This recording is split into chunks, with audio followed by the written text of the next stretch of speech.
మీకు ఇవ్వబడును అనే వాక్యాన్ని పుణికి పుచ్చుకున్నటువంటి ఒక సహోదరి, తను ఎంతో ఆర్థికంగా అన్ని విషయాలు బలహీనురాలైనప్పటికీ ఆదివాసి ప్రజలను ప్రేమించి అక్కడ స్త్రీలను ప్రేమించి తను ఎంతో చక్కని కొత్తటి శారీస్ కొని వారు ఆదివాసి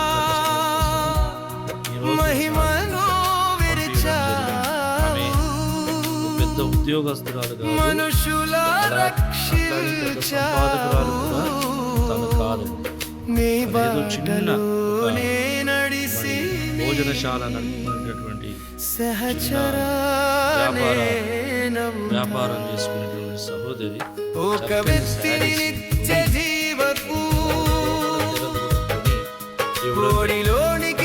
ఇలా దయచేసి సహకరించండి, దేవుని శుభవార్తను పంచడానికి మంచి అవకాశాన్ని మీరు కల్పించండి అని నేను చెప్తే, పెద్ద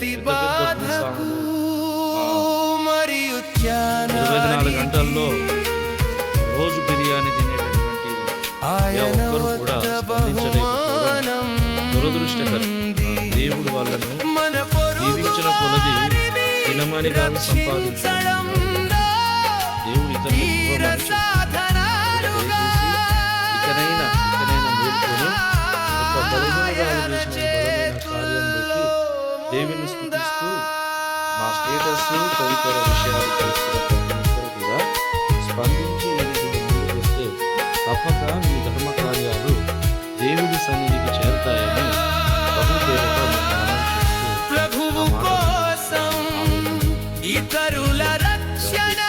మీకు ఇవ్వబడును అనే వాక్యాన్ని పుణికి పుచ్చుకున్నటువంటి ఒక సహోదరి, తను ఎంతో ఆర్థికంగా అన్ని విషయాలు బలహీనురాలైనప్పటికీ ఆదివాసి ప్రజలను ప్రేమించి అక్కడ స్త్రీలను ప్రేమించి తను ఎంతో చక్కని కొత్తటి శారీస్ కొని వారు ఆదివాసి పరిచర్య కోసం ఈరోజు నాకు పంపించడం జరిగింది. ఆమె పెద్ద ఉద్యోగస్తురాలు కాదు, అట్లానే పెద్ద సంపాదకురాలు కూడా తను కాదు. తను ఏదో చిన్న ఒక భోజనశాల నడుపుకునేటటువంటి చిన్న వ్యాపారం చేసుకునేటువంటి సహోదరి చక్కని శారీస్ కొని అలాగనే దోమల తెరలు కూడా కొని ఇవ్వడం జరిగింది.